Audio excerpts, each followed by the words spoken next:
Hi viewers, welcome to learning programming language. C language सीखने की इस सीरीज़ में आज हमारा सेकेंड लेक्चर है स्ट्रक्चर ऑफ सी के बारे में। पार्ट 2 में हम डिस्कस करेंगे स्ट्रक्चर ऑफ सी के नेक्स्ट पार्ट जो रह गए थे, जो हमने फर्स्ट पार्ट में डिस्कस नहीं किए थे। चलिए अपना लेक्चर स्टार्ट करते हैं। सबसे पहले हमारे पास आता है definition session. Definition session basically होता क्या है? डिफिनेशन सेशन में हम कांस्टेंट वेरिएबल को ग्लोबली डिक्लेयर करते हैं। कांस्टेंट वेरिएबल कोई भी ऐसी वेरिएबल जो हमारे पास बार बार हमारे पास यूज़ होंगे अपने प्रोग्राम में, तो इनको हम डिक्लेयर करवा देते हैं डिफिनेशन सेशन में। ये हमारे पास स्टार्ट होते हैं हैश के साइन के साथ। हैश के साइन के साथ हमारे पास कीवर्ड यूज़ होता है डिफाइन का। फॉर एग्जांपल, एक हमारे पास कांस्टेंट वेरिएबल है पाई। कांस्टेंट वेरिएबल पाई को किस तरह डिक्लेयर करवाएंगे वो देखते हैं। सबसे पहले हमारे पास आएगा हैश का साइन आएगा, फिर हमारे पास डिफाइन का कीवर्ड आएगा, फिर पाई लिखेंगे और पाई के साथ पाई की वैल्यू लिख देंगे। अब हम अपने प्रोग्राम में जिधर भी इस कांस्टेंट वेरिएबल पाई को यूज़ करेंगे वहाँ पर इसकी वैल्यू यूज़ होगी। अब हमारे पास क्वेश्चन आता है कि क्या तमाम प्रोग्राम में डिफिनेशन सेशन का यूज़ करना मस्ट होता है? तो इसका आंसर है नो, ज़रूरी नहीं होता। हमारे प्रोग्राम में जिधर हमें कांस्टेंट वेरिएबल की ज़रूरत पड़ती है उधर ही हम इस पार्ट को यूज़ करेंगे, अदरवाइज हम इस पार्ट का यूज़ नहीं करेंगे अपने प्रोग्राम में। अब आते हैं हम नेक्स्ट पार्ट की तरफ, जो हमारे पास global declaration session. Global declaration session में हम वो तमाम वेरिएबल्स का डिक्लेयर करते हैं जिनका हम अपने बार बार यूज़ करते हैं अपने प्रोग्राम में, उनको हम डिक्लेयर करवा देते हैं ग्लोबली। और सेकंड इसमें जो होता है हमारे पास यूज़र डिफाइन फंक्शंस होते हैं। जो यूज़र डिफाइन करता है उनको इस पार्ट में डिक्लेयर करवाते हैं। फॉर एग्जांपल, हमारे पास एक यूज़र डिफाइन फंक्शन है एरिया, और उसका हम इधर ग्लोबल डिक्लेरेशन पार्ट में डिक्लेयर करवाएंगे। और सेकंड हमारे पास है एक वेरिएबल है इंट a इक्वल टू 7। ए की वैल्यू बार बार हम अपने प्रोग्राम में यूज़ करते हैं, तो इसलिए हम इसको एक ही दफ़ा ग्लोबल वेरिएबल के तौर पर डिक्लेयर करवा देंगे, और जिधर भी हम ए यूज़ करेंगे उसकी वैल्यू 7 यूज़ होगी। अब हमारे पास क्वेश्चन ये आता है, क्या ग्लोबल डिक्लेरेशन पार्ट को अपने प्रोग्राम में यूज़ करना मस्ट है? तो इसका आंसर है नो, क्योंकि हम देखते हैं कि जिधर हमारे पास यूज़र डिफाइंड फंक्शंस होंगे किसी प्रोग्राम में, तो उधर ही हम इस पार्ट का यूज़ करेंगे। और जिधर हमारे पास हमारे एक ऐसा वेरिएबल होगा जिसे हमें बार बार यूज़ करना होगा, उसे डिक्लेयर करवाना मस्ट होगा। अदरवाइज़ अगर ये दोनों चीज़ें हमारे पास नहीं होती तो हम इस पार्ट को इग्नोर कर देते हैं। अब आते हैं हम सबसे इम्पोर्टेंट पार्ट की तरह, मेन फंक्शन की तरह। मेन फंक्शन जो होता है हमारे पास किसी भी प्रोग्राम में होना मस्ट होता है। इससे पहले हमने जितने भी पार्ट्स पढ़े उनको हम अपने प्रोग्राम में इग्नोर कर सकते हैं। अगर ज़रूरी होगा तो लिखेंगे, अदरवाइज़ इग्नोर कर देंगे। मगर मेन ऐसा फंक्शन है जिसके बगैर हमारा कोई भी प्रोग्राम एग्जीक्यूट नहीं होता। हर प्रोग्राम में मेन का होना मस्ट होता है। हमारे पास मेन के जो होते हैं 2 पार्ट्स होते हैं। फर्स्ट पार्ट जो हमारे पास होता है डिक्लेरेटिव पार्ट, और सेकंड हमारे पास होता है एग्जीक्यूशन पार्ट। डिक्लेरेटिव पार्ट में वो तमाम वेरिएबल्स और वो तमाम फंक्शंस जो हमारे पास एग्जीक्यूशन पार्ट में एग्जीक्यूट हो रहे होते हैं, वो तमाम इसमें हम डिक्लेयर करवाते हैं डिक्लेरेटिव पार्ट में।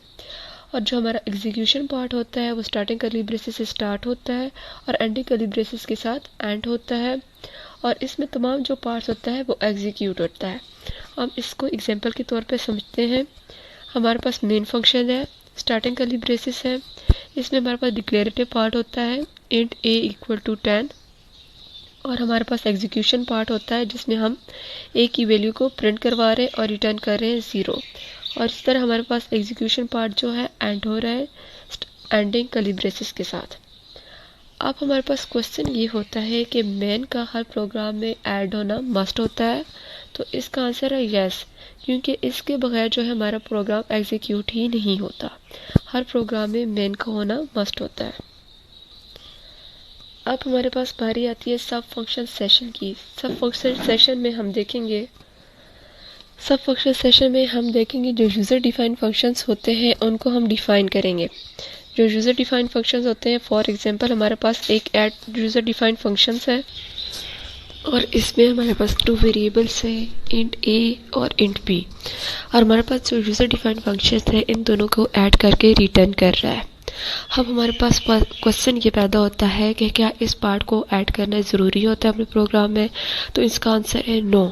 जिस प्रोग्राम में यूज़र डिफाइंड फंक्शन की ज़रूरत पड़ेगी हम उसी कोड में हम उसको ऐड करेंगे, अदरवाइज़ हम यूज़र डिफाइंड फंक्शंस को अगर हमारे पास नहीं होते तो सब फंक्शन को हम अपने प्रोग्राम में ऐड नहीं करेंगे। अब हम देखते हैं एक एग्जांपल के थ्रू कि हमारे पास कौन कौन से सेक्शन को हम किस किस तरह डिफ़ाइन करेंगे। सबसे पहले हम आते हैं डॉक्यूमेंटेशन सेशन। डॉक्यूमेंट सेशन में हमने देखा था कि हमारे पास डिटेल्स होती हैं, वो डिटेल्स हमारे पास प्रोग्राम्स की, ऑथर्स की हो सकती है। तो सबसे पहले हमारे पास डॉक्यूमेंट सेशन में देखें डिटेल्स लिखी गई है। फिर हमारे पास आता है लिंक सेशन। लिंक सेशन में हमने कहा था हमारे पास हेडर फाइल्स होती हैं। इधर हमारे पास हेडर फाइल्स होती है, लाइब्रेरीज फाइल्स होती हैं। तो इधर हम इसे हैश के साइन के साथ और एक ही वर्ड इंक्लूड के साथ इंक्लूड करवाते हैं, अपने प्रोग्राम में लिंक करवाते हैं। तो हम देखते हैं कि ये देखें हमारे पास लाइब्रेरी है, हमारे पास stdio, तो हमने उसे अपने प्रोग्राम में इंक्लूड करवाया हुआ है, लिंक करवाया हुआ है। फिर हमारे पास बारी आती है डिफिनेशन सेशन की। डिफिनेशन सेशन में हमने कहा था कि हमारे पास कांस्टेंट वेरिएबल होते हैं, हम उनको ग्लोबली डिक्लेयर करवाते हैं हैश के साइन के साथ और डिफाइन के कीवर्ड के साथ। फिर हमारे पास आते हैं ग्लोबल डिक्लेरेशन। ग्लोबल डिक्लेरेशन में हमने कहा था जो यूज़र डिफाइंड के फंक्शंस होते हैं उनको हम डिक्लेयर करवाते हैं। हमारे पास एक एरिया जो है यूज़र डिफाइंड फंक्शन है, तो हमने उसे ग्लोबल डिक्लेरेशन के पार्ट में डिक्लेयर करवाया हुआ है। फिर हम आते हैं मेन की तरफ। हमारे पास मेन में हमने कहा था मेन एक एम पार्ट होता है किसी भी कोड का, तो ये हमारे पास मेन पार्ट है। मेन के आगे से 2 पार्ट्स हैं, डिक्लेरेटिव पार्ट और एग्जीक्यूशन पार्ट। डिक्लेरेटिव पार्ट में हम देखते हैं कि हमने डिक्लेयर करवाया हुआ r=3.5 और इसी तरह एग्जीक्यूशन पार्ट में हम इसको एग्जीक्यूट करवा रहे हैं। फिर हमारे पास आता है सब फंक्शन सेशन। सब फंक्शन सेशन में हमने कहा था कि जो हमारे पास यूज़र डिफाइंड फंक्शन होते हैं उनको हम डिफ़ाइन करते हैं। यूज़र डिफाइंड फंक्शन है हमारे पास एरिया, जो हमारे पास एरिया कैलकुलेट हो रहा है और इसको हम रिटर्न करवा रहे हैं। ये तो हमारे पास जो तमाम पार्ट्स हैं स्ट्रक्चर ऑफ सी के पार्ट्स हैं। उम्मीद करते हैं कि आपको समझ आ गया होगा। अगर हम आपको इससे रिलेटेड कोई क्वेश्चन पूछना है वो आप हमसे पूछ सकते हैं कमेंट्स के ज़रिए। आप हमसे इसका क्वेश्चन जो है इससे रिलेटेड जो है पूछ सकते हैं हमसे। गाइस ये है आपके लिए एक्सरसाइज जो आप खुद सॉल्व करेंगे और आप देखेंगे कि आपने इस ट्यूटोरियल से कितना सीखा है। अगर आपको कोई चीज़ समझ नहीं आती तो आप हमसे पूछ सकते हैं। इस एक्सरसाइज का सलूशन जो है हम आपको नेक्स्ट सेशन में प्रोवाइड करेंगे। अगर गाइस आपको हमारी वीडियो कैसी लगी है कमेंट्स के ज़रिए ज़रूर बताइएगा। अगर आपको हमारी वीडियो अच्छी लगती है तो हमारे वीडियो को जो लाइक कर दें, हमारे चैनल को सब्सक्राइब कर दें और बेल आइकन को प्रेस कर दें।